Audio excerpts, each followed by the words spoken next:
So hi everyone, welcome to Pre Academy and we are just meeting after a long gap. बहुत लंबे gap के बाद हम मिल रहे हैं. So without wasting our time, तो आज हम स्टार्ट करने वाले हैं पीबी शेली यानी पर्सी बायशी शेली के कुछ इंपॉर्टेंट क्वेश्चंस. और ये सारे एमसीक्यूज बहुत ही ज्यादा इंपॉर्टेंट है. सो आप लोग जस्ट फोकस करना इस एमसीक्यूज पे, ठीक है ना. It's very very important and साथ में नोट डाउन कर सकते हो तो आप नोट डाउन कर सकते हो. क्लियर. सो हम आते हैं अपने पहले क्वेश्चन पे without wasting our time. That is which university expelled PB Shelley. PB Shelley को किस यूनिवर्सिटी ने एक्सपेल किया था? ऑप्शन है पहला ब्राइटन, दूसरा मैनचेस्टर, थर्ड है ऑक्सफोर्ड एंड फोर्थ है यॉर्क. तो पता है आप लोगों को कि पीबी शेली को ना ऑक्सफोर्ड यूनिवर्सिटी ने एक्सपेल किया था. मतलब इतनी बड़ी यूनिवर्सिटी में ये पढ़ते थे एंड उस यूनिवर्सिटी से इन्हें एक्सपेल किया गया. आखिर कुछ तो रीजन रहा होगा यूनिवर्सिटी से एक्सपेल करने का. तो लेट्स सी. ऑक्सफोर्ड यूनिवर्सिटी से इन्हें एक्सपेल किया गया था एंड यहाँ पे आप एक चीज और नोट डाउन कर लो. इन्होंने 1810 में ऑक्सफोर्ड यूनिवर्सिटी में इनरोलमेंट करवाया था, नाम लिखवाया था अपना. और 1811 में इन्हें एक्सपेल कर दिया जाता है. क्यों? क्योंकि इन्होंने एक पैम्पलेट को इंटाइटल किया था, that is the necessity of atheism.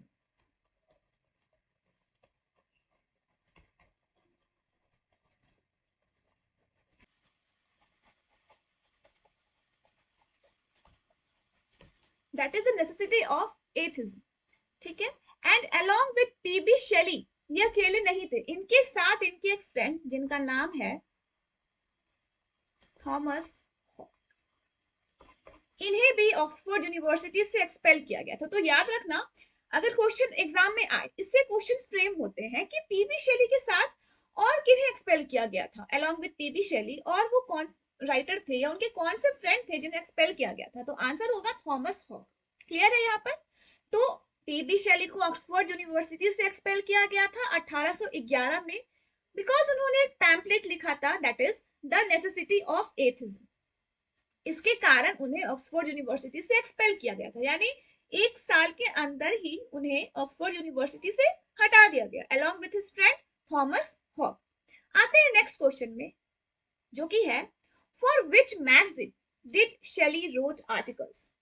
तो आप लोगों को पता होगा कि लिटरेचर में मैगजीन्स बहुत ज्यादा इंपॉर्टेंट है. They play a very important role, क्योंकि बहुत सारे राइटर्स हैं वो उन्होंने अपना करियर मैगजीन में अपने वर्क्स को पब्लिश करवा कर ही स्टार्ट किया था. ठीक है.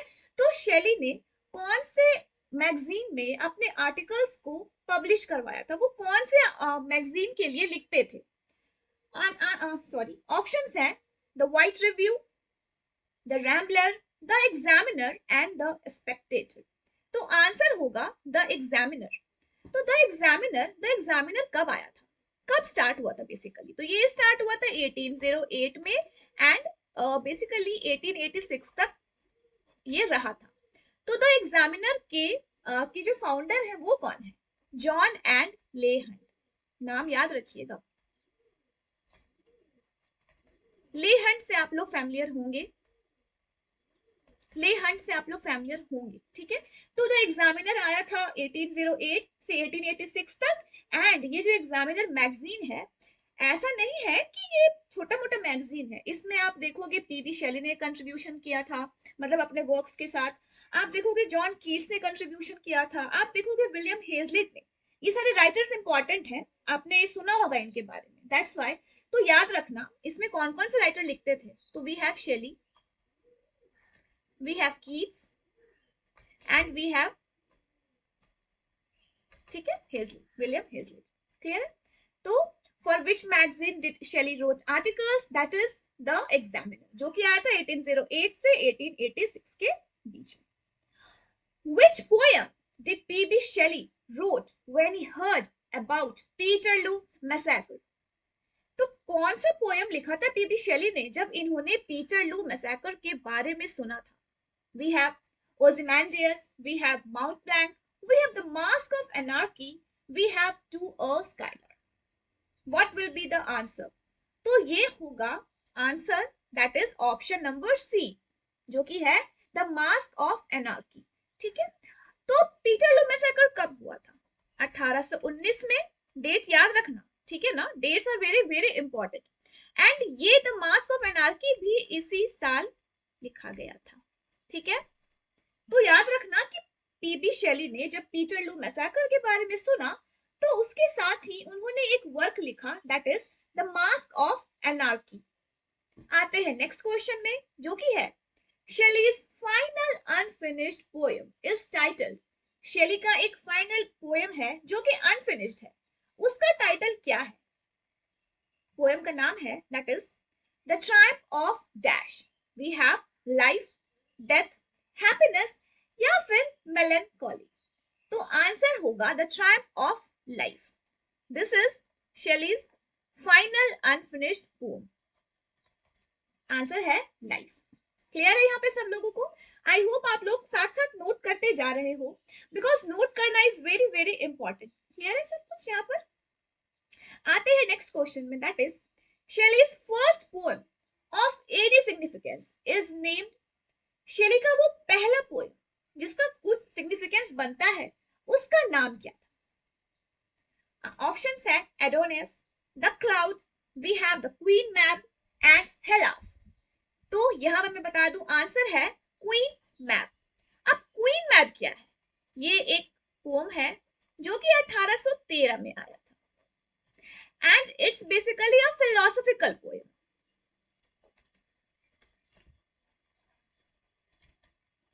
It's basically a philosophical poem जो कि 1813 में पब्लिश हुआ था या लिखा गया था। आते हैं नेक्स्ट क्वेश्चन में, that is rise like lions after slumber in unvanquishable number.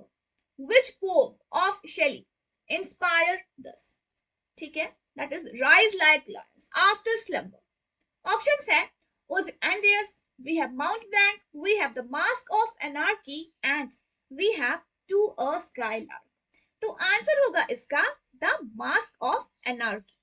That is wait for a sec, yes, the Mask of Anarchy, that is option number C.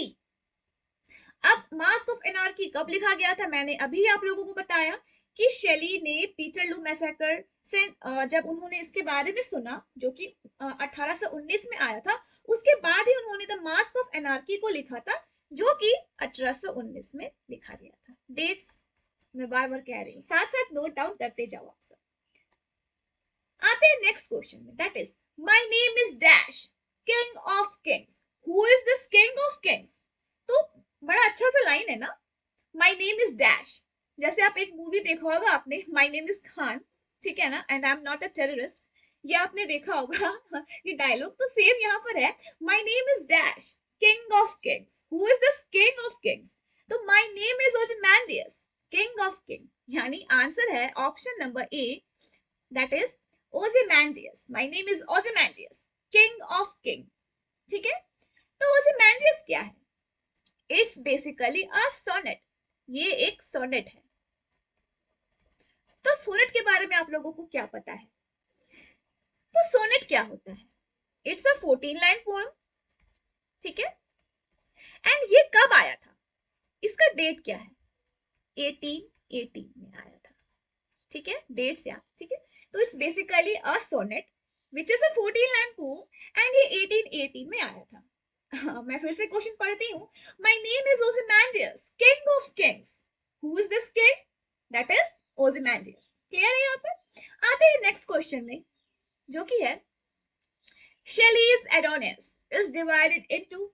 शेली का एक बहुत फेमस सा वर्क है जिसका नाम है एडोनियस। ये कितने पार्ट्स में डिवाइड किया गया है? एडोनियस के बारे में मैं आपको बताऊंगी, बहुत सारी चीजें हैं, क्वेश्चंस अगर आपको इसके बाद वाले क्वेश्चंस इसी से रिलेटेड मिलेंगे। तो शेली का जो ये एडोनियस जो पोम है, ये डिवाइड किया गया है 3 पार्ट्स में।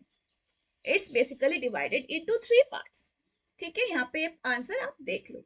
अब एडोनियस जो है, ध्यान से सुनना, सो वेट मैं यहीं पे बता दूं, हाँ, ये आया था 1821 में, पब्लिश हुआ था ये 1821 में। अच्छा हाँ, एक चीज और, ये जो ओzymandias है, मैं यहाँ पे बता देती हूँ कि ये जो था ना 1818 में, ये कहाँ इशू हुआ था? Most famous magazine the examiner में इशू हुआ था। 1818 में ये इशू किया गया था। किस मैगजीन में इशू हुआ था ये? That is the examiner. Clear है? पहला फर्स्ट इशूड, ठीक है ना, यहाँ पे भूलना नहीं, मैं तो मिस ही कर दिया था इन चीजों को। So sorry. ठीक है, सो एडोनियस जो है वो 3 पार्ट्स में डिवाइड किया गया था, जो कि कब आया था, पब्लिश कब हुआ था एडोनियस? पब्लिश हुआ था 1821 में, राइट। सो अब यहाँ पे मैं बता देती हूँ एक चीज और, फिर मैं एडोनियस पे आती हूँ। शेली एंड कीट्स ये दोनों बहुत अच्छे दोस्त थे, एंड ये दोस्त कब बने? कब बने ये दोस्त? तो ये दोस्त बने 1816 में, यानी PB Shelley and John Keats की बहुत अच्छी दोस्ती थी, एंड ये फ्रेंड बने थे 1816 में। डेट्स याद रखना, ठीक है, at least 16, that's not so important, but हाँ ध्यान में रखना, आप सब ध्यान में रखना बहुत जरूरी है। सो अब मैं यहाँ पर आती हूँ। शेली कंपोज एडोनियस आफ्टर, शेली ने एडोनियस को कंपोज किया था 1821 में ये आया था, and it's basically a pastoral elegy. ये जो है मैं यहाँ पे बताती हूँ आप लोगों को, ओके मैंने तो आंसर ही बता दिया, ये जो है it's basically a pastoral elegy. And पता है ये क्या था? Elegy on the death of John Keats, ये भी आप कह सकते हो।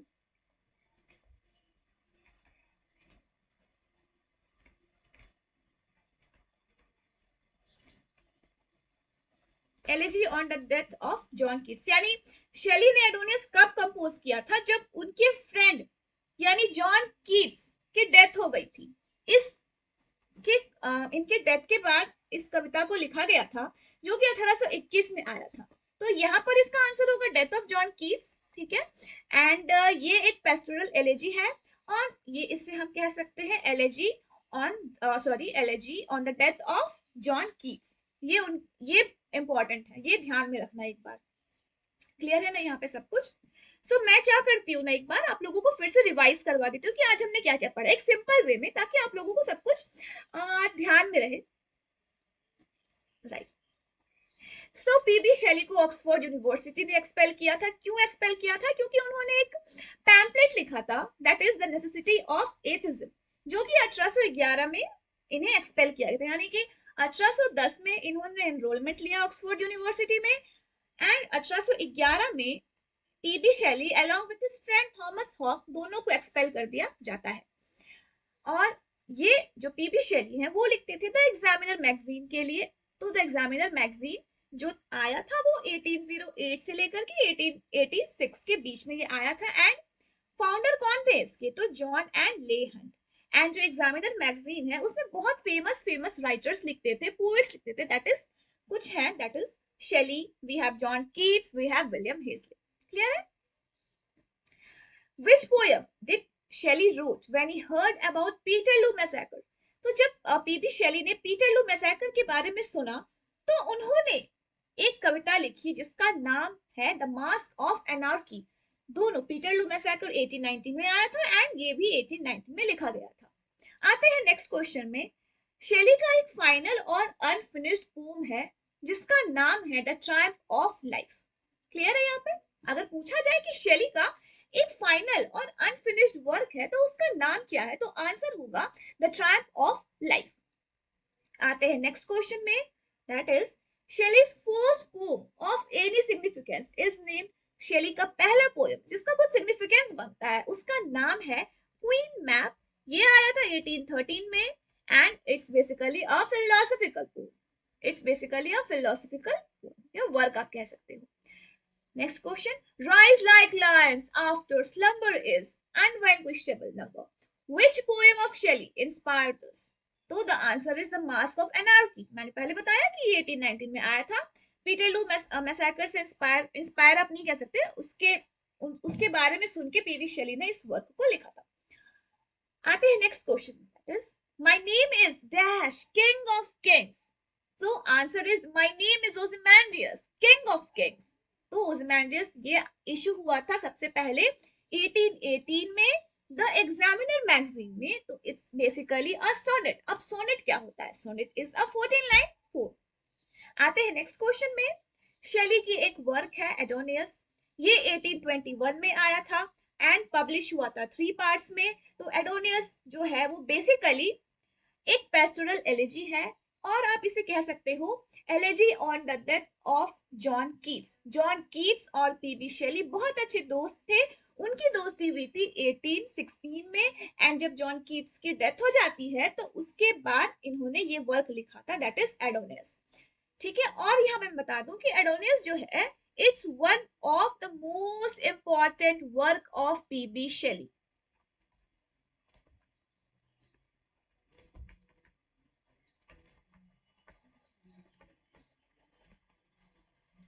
It's one of the most important work of PB Shelley.